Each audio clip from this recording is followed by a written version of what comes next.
So sorry, guys. Some technical errors, not used to going live first experience. Hey, we all gotta do it sometime, right?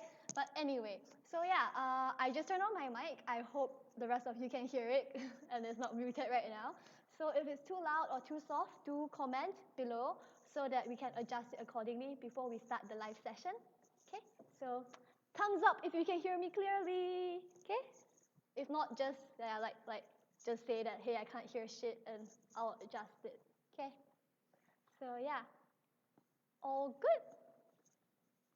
So I hope that there's no issues. If you would like louder sounds or anything, feel free to let us know. And I hope you guys can see my face clearly. All good. So yeah. Okay, before we start, can I get some love from y'all? Just some love and yeah, some thumbs up and love would be good. Let's. Okay. Yeah. Anyway, so right now I'll just start off with the live session. So okay, welcome everybody. This is the first live session by MMI Abroad. Today we will be talking about South Korea. So if any of you are interested to either travel there or to do your hospital attachments there, do tune in. And so sorry lah, if any of you want to go North Korea, then this is not the right channel for you. So yeah, but anyway, so we'll be talking about South Korea. Firstly, I would want to do a brief introduction about South Korea. So basically, I hope all of you know that basically Korea, the main language they use in Korea is actually called Hangul. And I would highly recommend that if you were to do your hospital placement there, or even if you were to just, travel there, it would be super, super useful for you to learn the language Hangul, because it is the main language, signboards and everything there. There are some English around, but it would still be super useful if you can read Hangul. And apparently it's ranked one of the easiest language to learn in the world. So only 24 letters. Super easy, took me like 2 hours to pick it up, and all good. So highly recommended that you guys learn this language, okay? Super easy. And next, why did I pick Korea? So I would like to just tell you guys, of all the countries that I could have went for my elective placement, I picked Korea because recently I found out that actually Korea has a very good healthcare policy where it's actually a non-profit policy by the government. So regardless if you are actually private or even if you are private or government sectors, the hospital basically will collect all their profits and they will give it back to their patients and direct it to their healthcare to provide better healthcare. So that is an amazing system, and I'm so in support of it because this just gives patients better care. So yeah. And so now, firstly, before I talk about all the fun stuff, the travel and everything, I will have to go into a bit regarding the hospital section first. And yeah, so now I'll just be briefly talking about how the hospital experience and everything is in Korea has been, okay?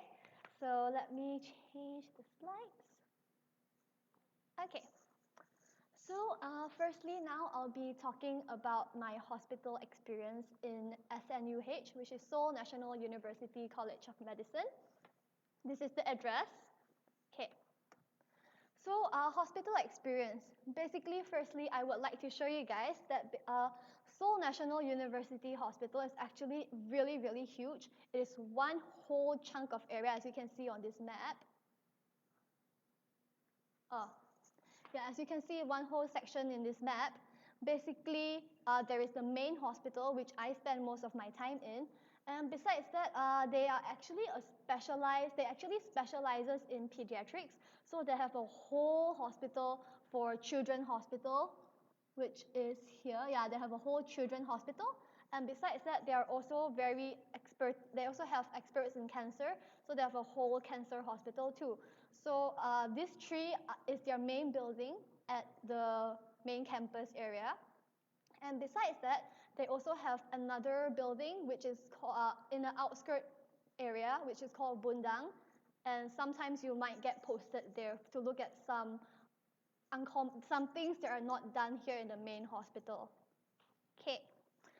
So I know a lot of you will be concerned that, hey, when I'm in Korea, what happens, will I be lonely? Will I be the only international student there? And you might feel very stressed out about it because we all don't want to be alone in a place where we can't understand the language, right? So don't be too concerned, because actually SNUH has a really, really good international system. So when I was there, actually, I think there were about at least 10 other international students with me. So I actually had, like, certain departments I was alone, but in other departments I had people with me together. So yeah, like, as long as you're there, go there with an open mind to make friends and everything, there is no issues of being lonely or, like, being the only one there. So really, really fun place. And next, overall, yeah, just gonna show you a few photos to prove that I wasn't the only one there. There were other people with me, okay? So yeah, these are the other people there with me. So there were some people from Czech Republic, from Poland, from Rome, from Singapore, all over the world. So it was really, really interesting, and you really get to meet a lot of different cultures and really understand different people and different healthcare systems. You can, like, yeah, this was us after a drink at a bar. So totally talk about how different healthcare system is at different countries. It was just a really good eye-opening experience. Okay, and yeah, a lot of you will be wondering, like, hey, will I have a supervisor? Like, how do I know what to do there, So the great thing about this is that when you are there, you will actually be assigned a supervisor from each department that you go to. So it's really convenient in a sense that you can just email your supervisor before you go there and inform them that, hey, I'll be here from this month to this time frame, and, like, can I get a timetable, or can I know what I'm expected to be doing? And then, yeah, so I actually got this email from my supervisor when I was in transplant and vascular. So this is how my schedule looked like when I was in transplant and vascular. So since it is a surgical posting, most of the time I would be in the operation theaters. As you can see, there's a lot of surgeries going on for me to observe, which was really, really cool, because I got to see a lot of transplant surgeries, especially kidney transplant, which has one of the highest success rate in Korea, actually. So it was super, super interesting.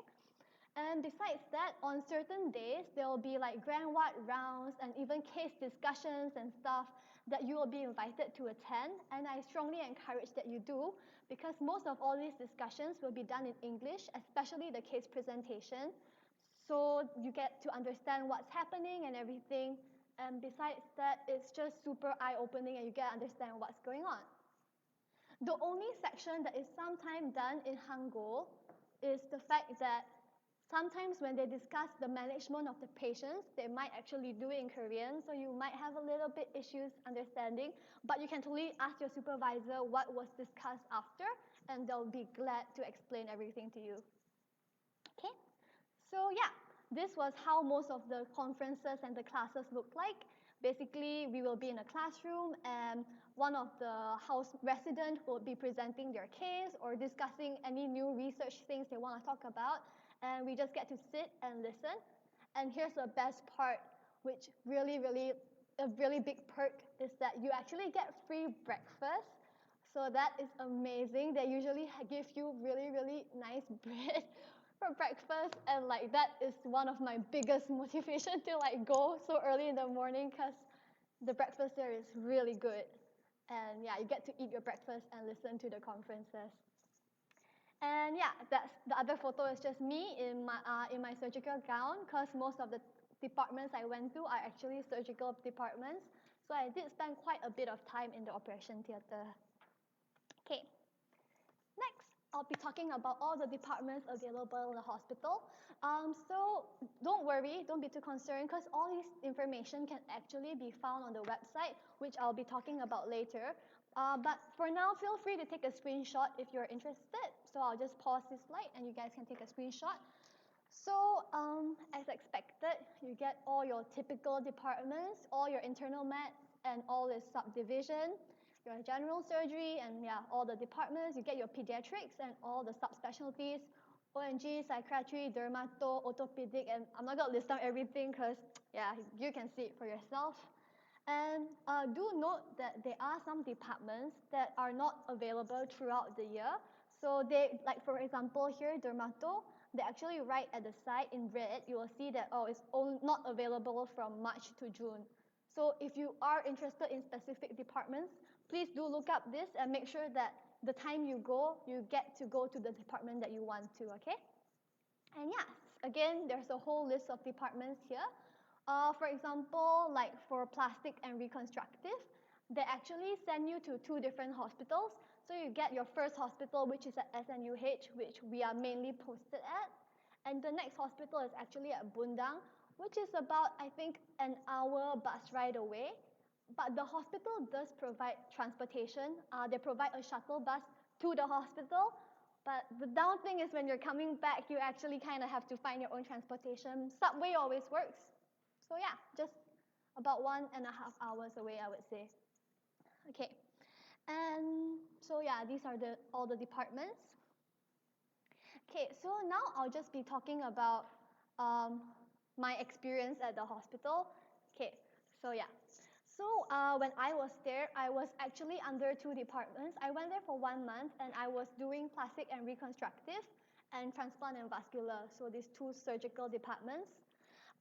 For my time there, I actually saw some pretty interesting things that I did not see in Malaysia. For example, you can see this in the slides here. These are 3D models actually of one of our patients with an AV malformation. You can see that the vein is just bulging, and so they had to do a excision for the patient, and it was super complex, and the surgery took like 2 days to complete. They actually have to, yeah, it literally took 2 days, 1 day to just expose everything, the next day to excise. It took super, super long. First day to excise, next day to close. They took 2 days for this surgery. Super complex, but it's just really, really cool to see how, like, the whole 3D model, you get to visualize every single artery and vein. That was super, super amazing for me. And besides that, in my time in plastic, right, the one thing I would say is that I did not really get to see much of cosmetic surgery because SNUH is actually a teaching hospital, so they do not really do much cosmetic surgery there as students and everything are around. So most of the cosmetic surgeries are actually done in Bundang Hospital. So if you do get a chance to get 1 week posted at SNUH, another week at Bundang, that would be the best of both worlds because you get to see some reconstructive surgery and you get to see a few cosmetic surgery as well. So for my time at SNUH, mostly what I saw a lot was a lot of breast reconstruction and a lot of skin flaps, like traumatic wounds and stuff like that. And there's also a lot of microsurgeries being done, which is super, super cool because, yeah. In my time at transplant and vascular surgery, I was very lucky to have a really, really amazing mentor. So she's actually very passionate about teaching. So she actually would explain certain procedures and stuff over coffee with me after the procedures are being done. And I'm like so blessed and so grateful for her willingness to teach and everything. Okay. So yeah, that is more or less what I'm going to be covering about hospital experience. If you guys would like to know more regarding how my time in SNUH was, please do drop your questions in the comment below, and I'll be answering whatever you guys wonder the hospital is, you know. So yeah, drop comments below about hospital experiences. But for now, I'll be moving on to the next topic first. I'll be answering all your questions at the end of the segment, so I hope you guys stay tuned and wait around, you know, for me to answer your questions. Okay, so next I'll be talking about accommodation. Let me put the slides, sorry guys, bit of transition here. So yeah, next I'll be talking about accommodation. So the thing about accommodation is actually, you have 2 options for accommodation. One is campus housing. So SNUH actually offers you accommodation. You get a single room equipped with pillows and all your necessities, and you will have to share your toilet and your kitchen. Overall, if you were to opt for campus housing, the accommodation fee is about 50,000 Korean won per night and about 1,200,000 per month. Okay, so But that's the thing, you see. The accommodation, campus accommodation, is actually not guaranteed to all students who apply to SNUH because they actually get a very high load of international students applying every month. So it really, really depends on availability. So yeah, you will have to confirm your placing and everything and pay all your fees first before you can start booking your accommodation under SNUH. For me and my friends personally, we did not really opt for SNUH accommodation because we found it a bit pricier because we found other alternatives that's a lot cheaper. So we actually opt for the second option, which is Airbnb. Okay, so again, I'm showing you guys the hospital address because then you guys know where to search when you guys are looking for the accommodation under Airbnb. So the address is basically you want to look under Dehat Row, Jongno-gu. So this is the main area of where it will be. And next, let me just show you guys some videos of the Airbnb that we stayed in because we actually stayed in 2 different Airbnbs. One for the first week and another one for the next 3 weeks. So let me just show you guys the Airbnb. It's a video. So this is the first Airbnb, slightly smaller. You get your bunk beds. So yeah, a queen and a single. And you get your kitchen area. Yeah, those are my friends. You get your toilet area with a washing machine. And you get a single room with a queen size bed.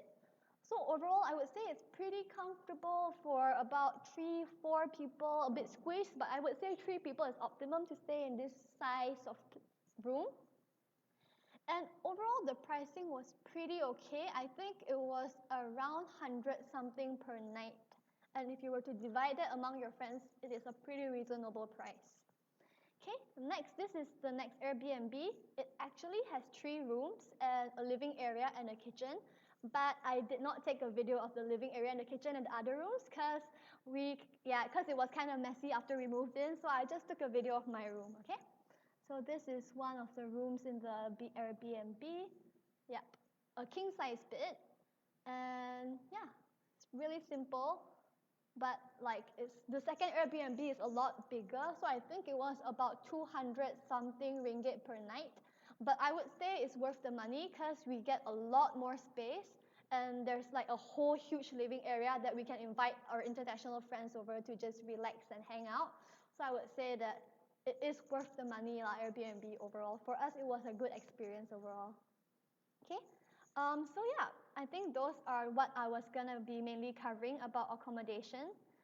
So if you guys have any questions about accommodation, same thing, do drop your questions in the comments below and I'll try my best to answer them and explain more to clear your doubts basically.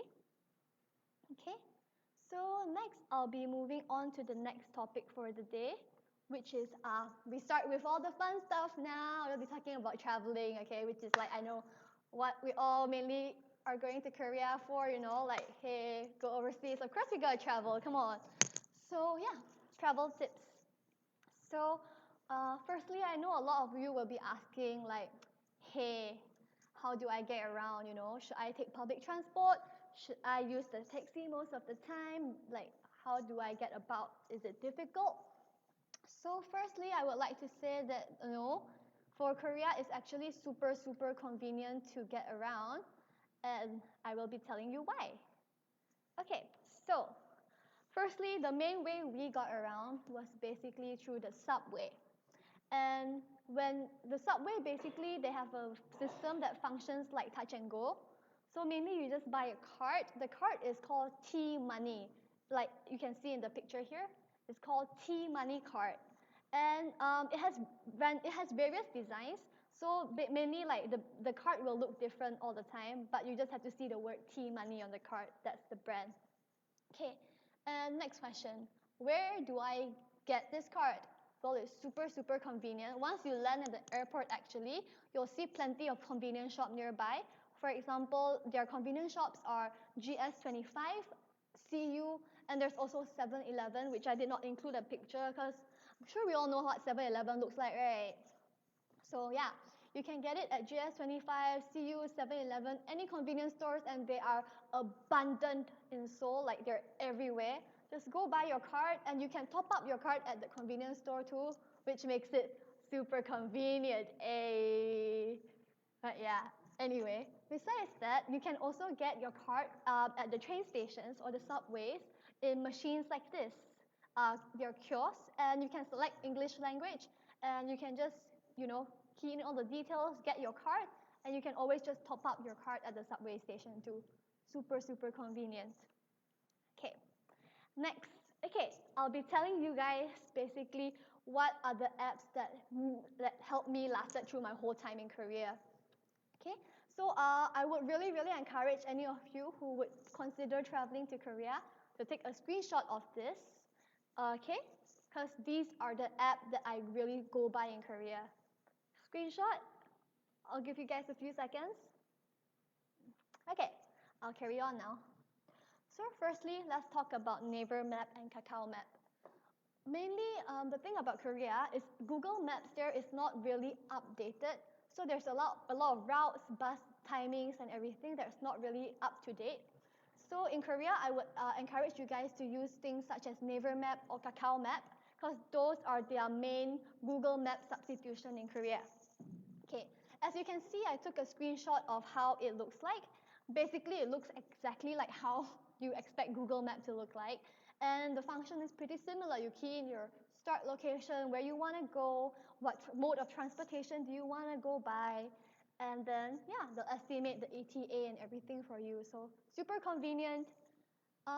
But I would say that mostly all my time there, I am mainly using Naver Map because it's super, super easy in a sense that Naver Map actually calculates the bus timings and everything down to the seconds. So it is that accurate. So like, yeah. For Naver Map, you really, really get to plan every single route really accurately. So that's super convenient. The only downside about Naver Map is that sometimes certain locations you can only find through by typing in Hangul. So that's why I still encourage, like, hey, take 2 hours of your time and just learn Hangul. It's super, super easy. Really, trust me.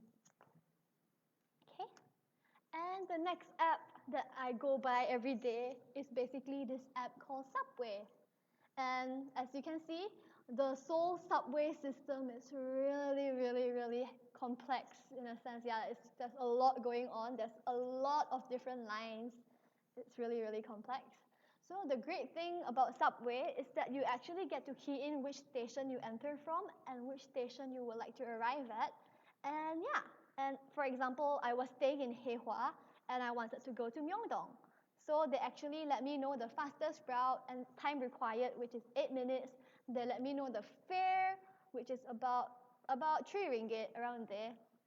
And then, yeah, and all the stations, every stop will be highlighted in yellow so that you know how many stops you have to go through before you arrive at the station you're supposed to. So this is how you get around Korea, mainly. Just Kakao Map, Naver, Subway, and get your T-Money card, and you will be fine to travel all around Seoul. Okay? Next, I will be talking about Kakao Talk. What is Kakao Talk? Basically, Kakao Talk is something like WhatsApp, but for Koreans. Koreans actually prefer to use Kakao Talk. So most of the time, like how I even contact my supervisors, my mentors, all the doctors in the hospital, it's actually via Kakao Talk. Because after you email them, actually, they will give you their Kakao Talk ID, or they'll actually give you their phone number, and they'll tell you to, hey, in the future, if you have any questions, do contact me via Kakao Talk. And they respond super fast on Kakao Talk, a lot faster compared to emails. So definitely download Kakao Talk before you arrive in Korea, and add your supervisors, tell them hi, introduce yourself, because yeah, and if you have any questions or any, situations, like let's say you can't go to the hospital because you got sick or anything, just ask them through Kakao Talk. Okay? And moving on to the next one, I'll be talking about this application called Klook. Okay, as you can see, I'm pretty sure all of you know Klook, right? It's a travel application, yes. So you can always search for Seoul, and then there's a whole list of functions. You can look for attractions, any tours, join tours, look for food, look about transportations or anything. For me, the main thing that I used Klook for was actually when I first arrived in Seoul to get my Wi-Fi. Yep, so Wi-Fi and SIM card.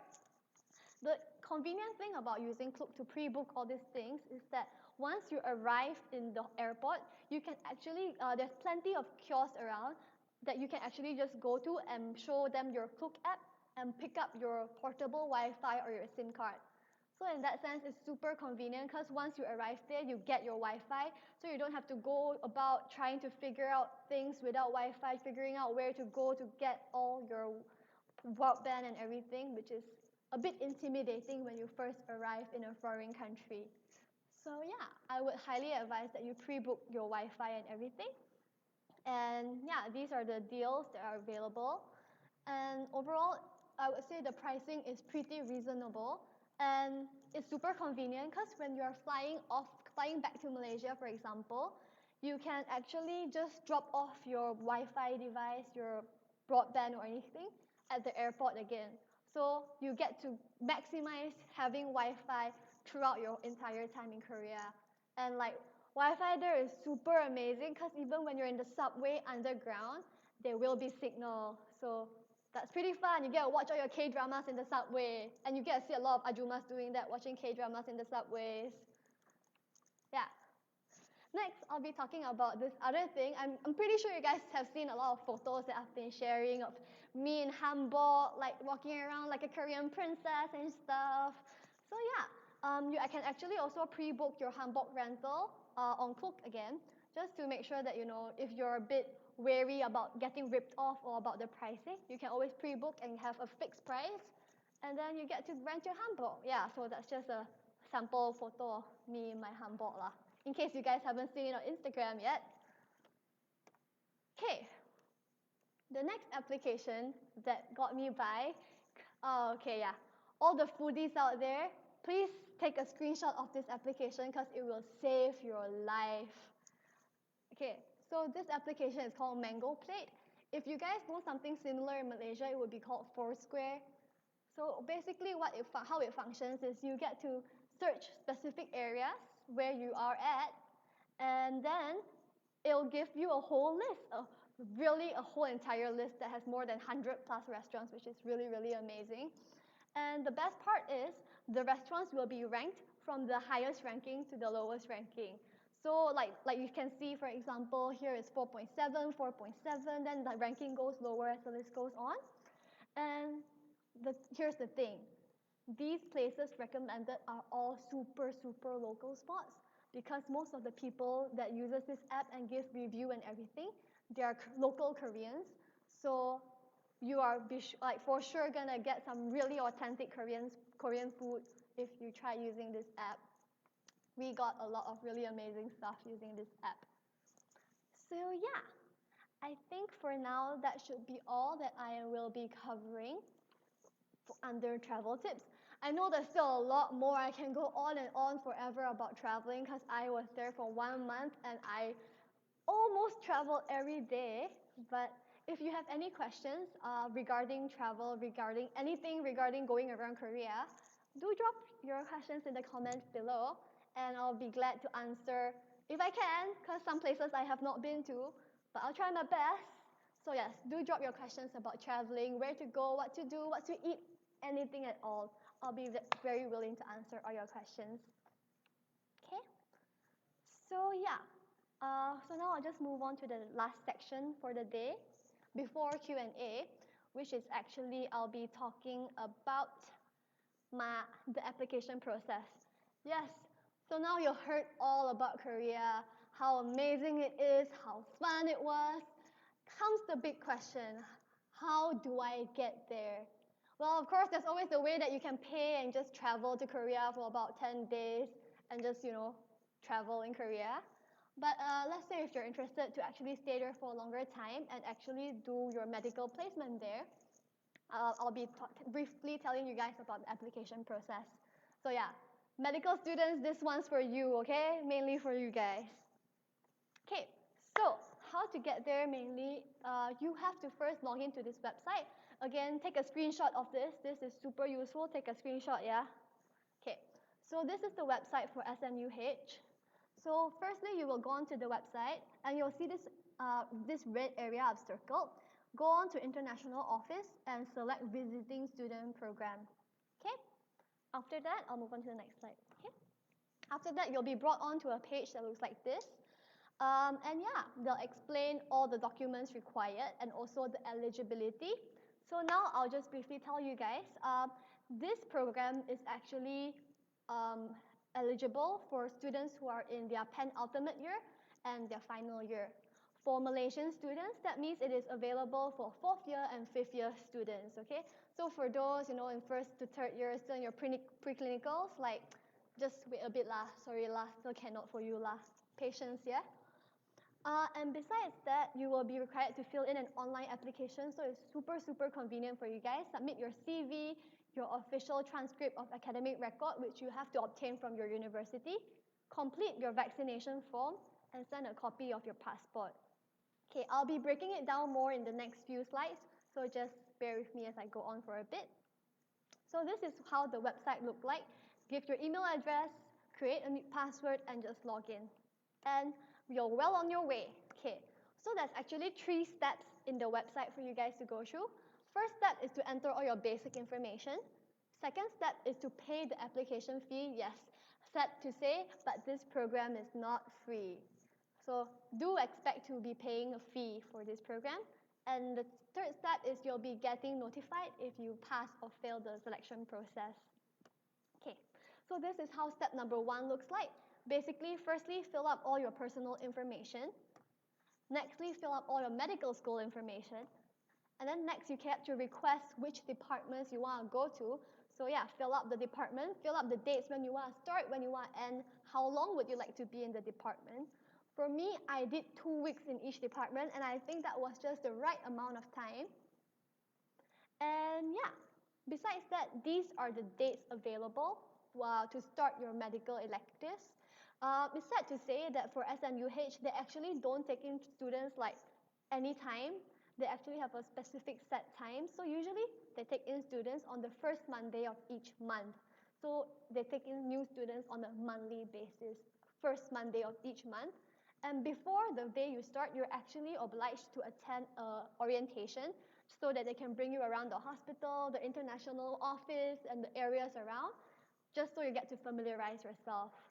Orientation was super helpful, and I advise everyone to go because the students from SNUH were actually kind enough to bring us out for dinner and to show us around like all the drinking spots, dinner spots, and all the areas to hang out. And that was super helpful because we were so lost when we first got there. Yeah. And again, for the application, you'll have to fill up your motivation, like why, which department you want to go to and why. And yeah, then you get to fill up all the required application materials. Basically, download the files and just upload them back here. And yeah, this is an example of how the immunization record looks like. Basically, very similar to those that we have around. Just get your GP to sign everything and to verify that you are immunized. Yep. Yes. Now we move on to step 2, which is the fee. Okay. So you will be expected to pay 50,000 Korean won, non-refundable, for your application fee. And for every subsequent week you are there, you'll be expected to pay 50,000 won per week. Okay. So let me get that into more understandable numbers for you guys. 50,000 won is around 150 RM 150 lah. It's around there per week. Not exactly, depends on the currency, of course. But yeah, depends on the rates. But yeah, around 150. So you get 150. Like for me, I did 4 weeks there, so 150 times 5. And yeah, that's the amount you're expected to pay for the fee. And yeah, again, I'm going to pause here. You guys feel free to screenshot this. This is the whole list of dates available for when they start taking students. So these are the dates available that you guys can go and plan and start your elective clerkship there. So take a screenshot of this. You can get this again on the website, but if you want to just have it more convenient, take a screenshot of this. They have listed down all the dates until 2020 next year. So these are the list of dates. If you're available or free anytime between this, I really strongly encourage you guys to go for this program because it was really such an eye-opening experience for me. I had a lot of fun and I spent a lot of money. Yeah, So I think that shall be all that I will be sharing about SNUH. So if you guys have any questions, now would be a great time to ask, and feel free to answer them. So yeah, now I'll move on to Q&A. So firstly, I'll be answering some questions from, hi, sorry, I'm reading the questions actually from another screen, so I might be looking a bit off, but yeah, bear with me. So from Ye Xingyi, is it possible to have your slide online later? Yeah, sure, I would totally upload my slide later onto MMI Malaysia, so feel free for you guys to, go through everything, yeah, totally not a problem. Next thing, from Carmen Kwe. Would it be more advantageous to apply early? It is especially competitive for specialties such as plastic surgery, cardiothoracic surgery. Oh yeah, good thing to talk about this applying early thing.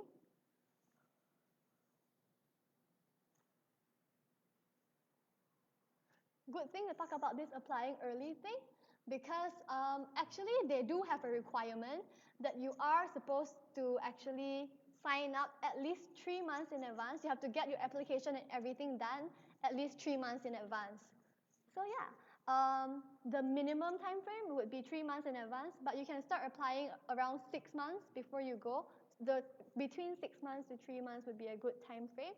I wouldn't say that it's very competitive to get into the departments you want to, because I actually went into plastics, and some of my friends actually went to cardiothoracic, and we submitted it exactly 3 months in advance, which is the minimum requirement, and we all actually got the departments we wanted to. So yeah, I would say it's a really high chance that you will be able to get the departments you want to. But just be prepared, for example, for plastics, there are 2 different hospitals. So let's say if there's a lot of people that applied first, they might get priority to stay at SNUH, and you might get posted at a more outskirt one, which is called Bundang. But again, there's a shuttle bus that will send you there and everything, so all is good. Don't worry too much. Next question from Carmen Gui. Do you think 2 weeks are too short for an elective at SNUH? I think that's actually a minimum requirement that you have to go for at least 3 weeks, if I'm not mistaken. Again, you can get all this confirmed on the website. All the details are there, but I think the minimum requirement is 3 weeks.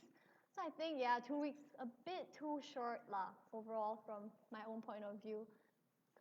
Yeah, but you can try and ask, no harm asking. Just email the person and ask about it. But I think that's a requirement for 3 weeks. Okay, next question. Sally Ann Ting. Hi friends. Hi friends. When do you recommend for people to go? I mean, depending on what context you're asking the when in, because of requirements, you can only go in your 4th and 5th year. So yeah, 4th and 5th year. And overall, just go during your holidays or when you're free from med school, because we don't have a lot of holidays in med school, so yeah. But I would definitely say, if possible, don't go during winter, because it's super cold, and personally, I don't like the cold. But if you're into that, then hey, you do you, Yeah. Next question from Ye Xingyi. What specialty is recommended if want to do elective in Korea? Well, actually, right, I would say, of course, it's Korea. So first thing that comes to mind is definitely plastic surgery, which me and my friends, every one of us went for plastic. But I would say, don't stick just with plastic for all your time there, because it's a really, really busy department overall, and all the doctors there are really, really busy. They start surgeries from 8 o'clock until 11 o'clock at night. Yes, 11 o'clock p.m. they're still operating. So they are that busy. So, as you expect, doctors who are busy will have less time to explain things to you. So in plastics, I would say you get to see a lot of things, but you don't get much explanations. That's the thing. But for SNUH, right, I would strongly encourage that you try going for peds also, or pediatric surgery, because they actually specialize. They have a whole pediatric hospital. So yeah, they actually specialize in that too. Okay. Next question, Carmen Gui. How are the hours like at the hospital? Will you have time to travel during the day? after the hospital attachment at the hospital. Okay, again, I would say your hours and your schedule is very department dependent. So for example, if you are in plastics, which is a really busy department, then you will be pretty busy if you want to observe all the surgeries. But usually, after 5 o'clock, you're free to leave. You can just tell your doctors like, hey, is it okay? Like, I have plans. Is it okay if I go early? And most of the time, they'll be okay with it. For me, plastics, every day I stayed until around 5, and I would travel nearby after that, because actually the hospital area, which is the nearest station, is called Heihua Station. It has so much going on there. Trust me, like there's plenty of shops, and I would dare say that it's just as happening as Myeongdong, just less touristy. Basically, the area is called Deha Road, which actually means University Road. So there's actually 3 universities nearby the area. So the whole place is packed with young students, and it's super happening, and it's just an amazing place. So just wander around, explore around the area. I was there for 1 month, and trust me, I did not even finish exploring the area. It was that good. Okay, and on weekends, of course, you can always just go off to further places. For example, I've known people who will actually go off to like Nami Island, which is about a 2-hour travel on the weekends. And if you feel a bit more baller, want to spend a bit more, then you can of course take a train to Busan, but yeah, you can take a train to Busan. Yeah, I think it's about a 3-hour train ride, so you can go there. And if you even more baller, want to spend even more, right, you can of course like take a flight to Jeju. Yeah, it's all up to you. Okay, next question. Michelle Chong, accommodation such as hostel. Hi Michelle. So yeah, accommodation, mainly the two that I know of is the two that I showed in the slides just now, which is the campus housing and also Airbnb. I'm pretty sure there are hotels and stuff that you can stay nearby, but we did not really delve into that option because we find it a bit pricier than we would be comfortable spending. So yeah, mainly we opt for Airbnb, and there's always campus housing. Carmen Kwe, what do you think of doing electives at SNUH alone? Will there be SNUH medical students around to mingle around? Okay, yeah, good question, Carmen Kwe. I actually do know a few people who went there alone. You mainly get to hang with a lot of international students. We actually have our own WhatsApp group and everything where we would hang after class almost every day after hospital. But there are also SNUH medical students around. But I would say that their schedule is overall pretty busy. Like, trust me, SNUH students have it pretty bad. Their schedule is super packed. So yes, you do get to hang with them like in the hospital. I actually had a student bring me around when I was there because she was also doing her transplant and vascular attachment. So she was super nice. She brought me to coffee, brought me to lunch, and I went around with her for everything. But overall, I would say that to hang after hospitals, usually they are not really available because they do have a lot of studying to do, as expected, medical students. Okay, other recommended hospital to do elective in Korea. So for Korea, right, I was actually trying to find other hospitals, but there's not many that actually offers such a well-organized international program for students. So basically this is the main hospital that I found, but I would say it's really, really good because SNUH is one of the oldest and one of the first few hospitals in Korea, and it's also one of the biggest. So the patient load is so much, and you'll be really, really occupied there. Okay, next question from Kyung Wen Shan Cheryl. How long is your preparation for the document before you started applying for this program? So hi Cheryl. I would say overall, it took us about 1 month to prepare all the documents. The thing is, right, when I was applying to Korea, we actually did not have the online system. So we actually had to mail all our documents, physical copy of our document to Korea. So yeah, that took a lot longer. But now that with the online system, I think the longest thing sometimes would be getting the academic transcript from your university because it depends on how fast they give that to you. And another thing would be your immunization record Because for that, you will have to go to your GP, like, go through all your records to make sure that you are immunized, you're up to date with your immunization and everything. So those might take a bit longer. And especially if you're not immunized for certain things, then you have to get immunized, and yeah, that will take even longer. So please do go through the immunization list. Again, I'll share the slides later. And if everything is up to date, get that filled out first, and it'll be a super quick process overall. Okay, next question, Sally Ann Ting. How long do you recommend to spend there? Is there a minimum number of weeks or months? Yes, I think 3 weeks is the minimum that you can do there. And I think maximum was, if I'm not mistaken, 6 weeks was the maximum period. So it's between 3 to 6 weeks. For me, I did 4 weeks there, and I did 2 weeks in each department. I would say I felt that it was sufficient, but if you are interested to do another department, I would say, yeah, why not go for the full 6 weeks? But please put into consideration that the living cost in Korea is a bit high, so it's not very easy on your wallet. And if you do have some financial constraints here and there, 4 weeks might be enough, depending on how you want to plan your budget overall. But yeah, I did 4 weeks, maximum 6 weeks. Okay, next question. Timothy Tan, how much you spend there each month? Whew. Well, that's the question, yeah. Okay, I won't tell you how much I spend, but I'll tell you how much on food I spend. Yeah, okay. So overall, per meal in Korea is about 8 to 10,000 for the cheap, about 8 to 10,000 per meal. 8 to 10,000 Korean won, yeah. It's not ringgit, oh my god, 8 to 10,000 sell. But yeah, 8 to 10,000 Korean won. And so about a day, I would usually spend maybe about 20,000 Korean won. Yeah, or like about 25,000 Korean won. This is on meals alone, yeah.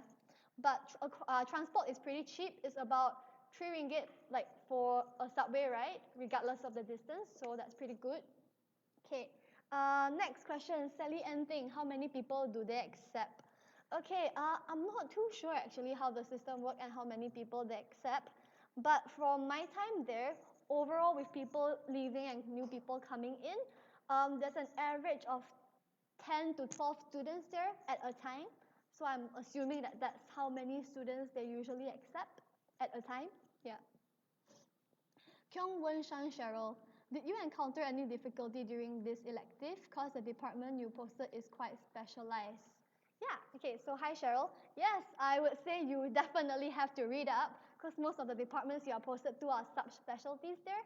So yeah, and especially because most of the departments I went to are actually surgical. So there is a lot of reading up to do. But usually you can ask your supervisor what procedures will be done the next day, and you can go home and read up about that. Or if you're lucky, like I had a supervisor explain the entire process of the surgery to me before the surgery over lunch, and I'm like super grateful, and I hope that you get someone like her. She's really amazing. Okay. Okay, next question. Darren Lee, hi. Okay, Darren Lee, hi. What if we do not know how to speak Korean? Hi, Darren Lee. I do not know how to speak Korean. So yeah, I would say it's pretty common if you don't know how to speak Korean, because actually all the doctors there can speak English, but it just might not be very fluent because sometimes they're not very comfortable. But overall, it's fine to not know how to speak Korean, but I would say it's advisable to learn how to read Korean, because that one is really easy to pick up. Hangul, go Google Hangul, learn Hangul, and there's like plenty of YouTube video that teaches it in 2 hours around there. Super easy to pick up and super useful because most of the restaurants, like all their menus and all the shop names and everything is in Hangul. So even if you know the English things, it's sometimes a bit difficult to find the shops. So I would say, yeah, useful for that. So I'm just going to be answering a few more questions. Wi-Fi, is there Wi-Fi in hospital? Okay, no, sad to say. Maybe for doctors they are, but when we were there, there was no like free accessible Wi-Fi for us. So I would say definitely consider getting a SIM card or a portable broadband when you go around. Okay, dress code in hospital. Okay, dress code, as expected of all medical students, when you're in hospital, you're expected to dress formal. So yeah, do dress formal and go around with your white coat. Bring your white coat. Definitely don't forget to bring your white coat. Bring your white coat and wear formal, and there'll be a name tag for you when you go around. Okay, what are we allowed to do as medical students at the hospital? Okay, so I would say that when you are at the hospital, for patient clerking wise, I don't think we can do that because of the language barrier mainly. But I do know a few of my colleagues who actually got the opportunity to help out at the outpatient clinic. They actually got to like help remove sutures and all that because they were in plastic surgery. And yeah, so they got to help remove sutures, help with dressing here and there. But those are rare opportunities, and if you do get to do them, it's amazing.